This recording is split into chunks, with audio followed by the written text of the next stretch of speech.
Hello, I am Fernanda, Hitchhiking Stars, taking you all on a journey through astrological symbolism and especially the lunations. So if you've been listening to previous videos, you know I've been exploring Sabian symbols with the lunations just to give more a broad sort of translation of what the symbolism might be telling us or might be showing us in terms of potential. So always working with constructive astrology and thinking about the potential, the positive potentials that astrology can be guiding us towards in our lives, within ourselves as well. So today we're going to be talking about the full moon on the 6th of April 2023. So the full moon in Libra, and it will be happening at early hours of the 6th of April. So that's going to be happening at 16 degrees Libra. So 16 degrees Aries Sun and 16 degrees Libra Moon as well. So as usual, full moons are connected with combinations, with something coming to our awareness, becoming really clear as well, and also heightened emotions on the way. But April has a very special characteristic as a month, astrologically speaking. And I think the key word for April is healing. There is a lot of potential for healing the past, for healing emotions, for healing our sense of self as well. There is a lot that's going to be going on in April. And I think this full moon will be enhanced by this general energy that we have in April. So first, this full moon will be happening at the same time that there is a grand trine in water. So a grand trine is when 3 points in the sky, or 3 planets in the sky as well, are forming an angle of 120 degrees between each other. So 120 degrees is known as a trine, so we call it a trine. And a grand trine in water is a very special. Grand trines in general are very special because they do represent this beautiful triangle happening in the sky, and it does reflect a greater harmony between these 3 points. And as Bernadette Brady once said, trines are removal of obstacles. So you can imagine a grand trine as being a great removal of obstacles in whatever element that will be depicted, and also the planets will have a say as well. So we have a grand trine in water, and the 3 points that we involved is Saturn in Pisces. So we have Saturn at 3 degrees Pisces, we have Mars at 5 degrees Cancer, and the south node of the moon at 4 degrees Scorpio. So because the south node is involved as well in this grand trine, I do have a very strong feeling that for a few days, especially in the beginning of the month, and also enhanced by this full moon, there is great potential for letting go of the past. So past emotions, you know how the shadow of Scorpio can be bearing grudges, holding on to emotions, holding on to things that have long gone. So we can definitely move on from it. We can definitely take a step forward, and take a ride, right? I like to think it in this way when we think about astrological placement. So take a ride with this placement and really forgive and really move on, and forgive yourself as well, and let go of these old potential traumas or frozen emotions. That's another one that I can think when I think about South Node in Scorpio. So with the Saturn in Pisces, is like taking our emotions very seriously, putting the energy and the effort, Mars in Cancer, on self-protection, self-soothing, self-healing, etc., and letting go of that past with that South Node in Scorpio. So that's definitely very, very much highlighted during this full moon, for the first few days of April as well anyways. But during the full moon, so the full moon chart has that blueprint of this beautiful grand trine, and planet Mercury will also be at 4 degrees Taurus. So it's going to be conjoined, we call it. So it's going to be very, very close. It's an exact degree of the north node in Taurus. Now when we talk about the south and the north node of the moon, we talk about past comfort zone, something that we need to let go of, but gifts that we need to embrace as well and take forward. But the North Node is out of our comfort zone. The North Node points out to something that we'll do well in developing and growing into and focusing on, and etc. So that North Node during the full moon, at the exact time of this full moon on the 6th of April, will be at 4 degrees Taurus, and Mercury will be very close to it.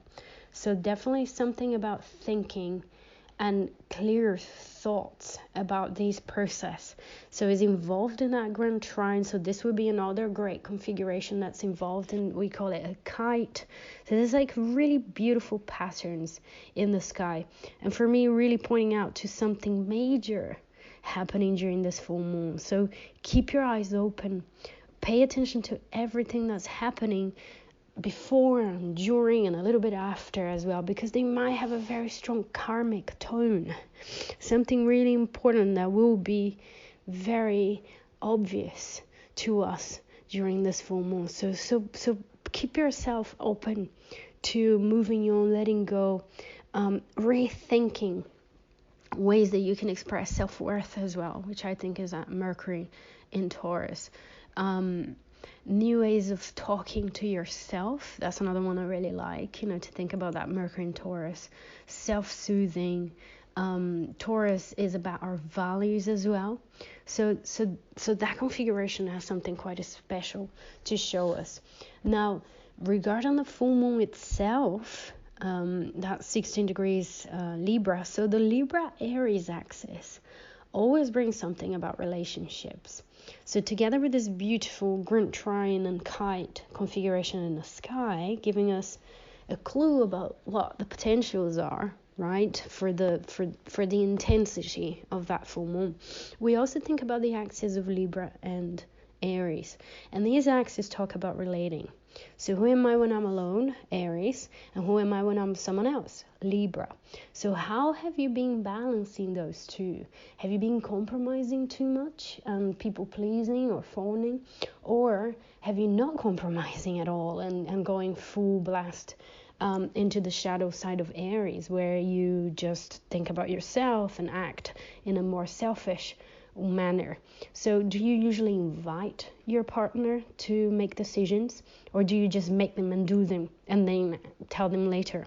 So this full moon will be showing all of these different dynamics that we have when it comes to relationships, relating, partnerships. Business partnerships can also be very much involved.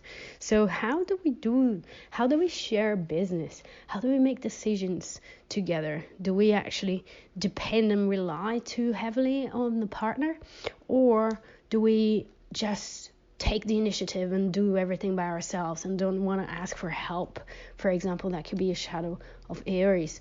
Finding that asking for help is a flaw, is a weakness. You have to be able to do everything by yourself. So there's something of that axis that will be very much under the spotlight there with the Libra moon and the sun in Aries.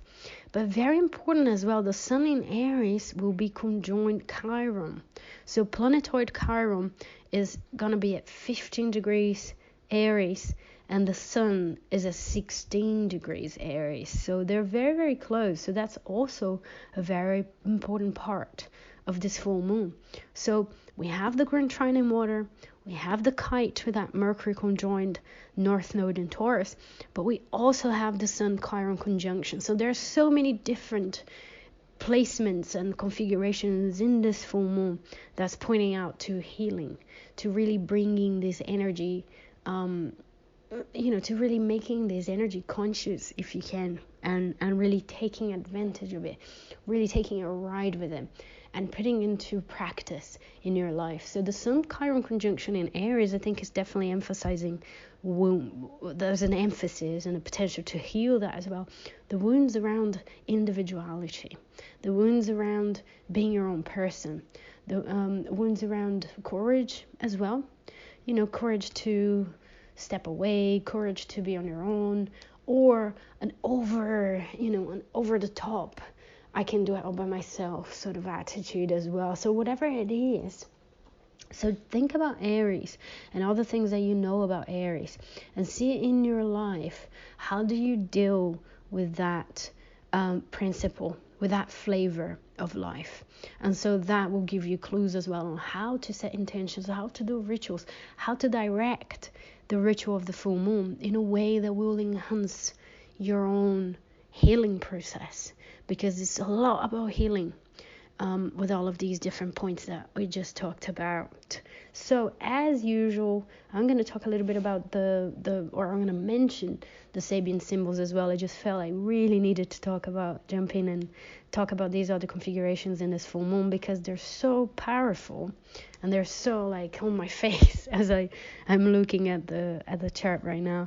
So the Sabian symbol for 16 degrees Libra is a retired sea captain watches ships entering and leaving the harbor. So there's something about memories, something about contemplation as well. So the sea captain isn't really there anymore, isn't really active anymore. So he's sort of looking back. So there is a clue about looking at the past, looking into relationship patterns, things that you've done in the past, partners that you've had in the past. So if you're single, this is a great time for you to make a little list. Think about all the partnerships that you've had and what did you like the most about them? What did you not like the most? Is there a thread? Is that something that you can see being repeated? So this is a great time to do that. So there's the sense of memories and contemplation, nostalgia as well. It could also be pointing out to frustration or boredom, if we think about that retired sea captain watching and being like, oh, I wish I was there. So feeling that you're not really active in your life could be one of the feelings connected with this full moon.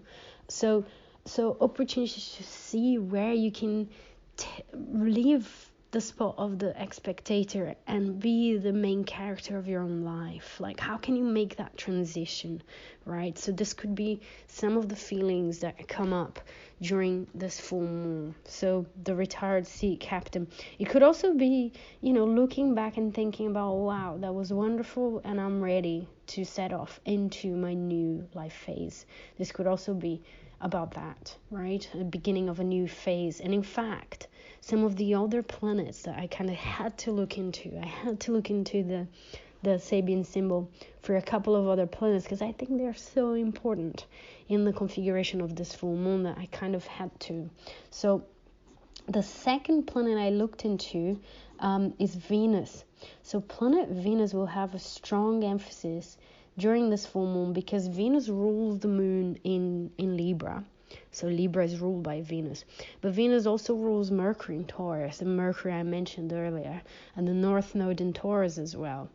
And the planet that will rule the Sun in Aries and the Chiron as well, and the other points that would be in Aries, is Mars. And Mars is in Cancer. So there's a little bit of this detective work that we can do with astrology. So we go until we get to the final dispositor, which is called. So the planet that's in its own sign, or the strongest planet in that moment there. The planet that doesn't lead us to any other planet. So that Mars is in Cancer, ruled by the moon. Moon is in Libra, so we go back to that Venus. So planet Venus will be at 24 degrees Taurus. Now, the Sabian symbol for 24 Taurus is a large, well-kept park, or a large, well-kept public park. So there's a sense of a big, well-kept public park as well. Now, with Taurus, there's always this sense of pleasure and groundedness, and also in there as well we can think about how to do a better balance between work and play. So if you think about the well kept, somebody needs to be working to keep that park, but the park is kept so people can enjoy it, so people can have a good time in there as well. So that Venus is kind of bringing that, are you keeping the balance between the two? Because that's going to be very helpful during this full moon. But it's also pointing out to pleasures, beautifying your environment, beautifying yourself as well, And if you have anything that you would like to put an emphasis on, like you rather, develop a little bit more self-worth and look after yourself a bit more, well, that's a very powerful full moon for you to do that, because Venus has a very important role there as well. And then last, I know I'm running out of time here, but just one more minute. Taurus 4 degrees, which is the degree of that Mercury, because I think Mercury being so close to the North Node has a key piece of information there for us as well about this full moon. So the Sabian symbol for air, now hold it, this is very interesting. So Taurus 4th is a youthful widow, fresh and so cleansed from grief, kneels at an open grave to receive the secret of eternal life. So there's something really, really interesting about this degree. It is on Mercury, so it's about insights, it is about thinking. All right, so some of the insights that we can have really point out to this sense of the grief, and the grief is over, something that we can like move on from, right? So this youthful widow, she's also about to receive the secret of eternal life. So there's something hopeful about that degree as well, but because it's in Mercury and the North Node as well, is quite timely.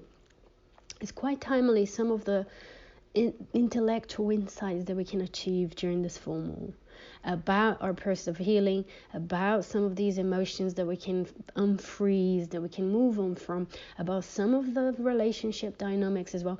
You see how much, like how rich this full moon is going to be. So that's it. I know I am going over a little bit, but I thought it was worth it because there's so much we can do with it. Do your rituals, do your intentions, take a day for yourself if you can during this full moon, because there is a lot of healing that we can achieve. So with that, I am gonna go. I am Fernanda Paiva, Hitchhiking Stars, and I will be seeing you soon.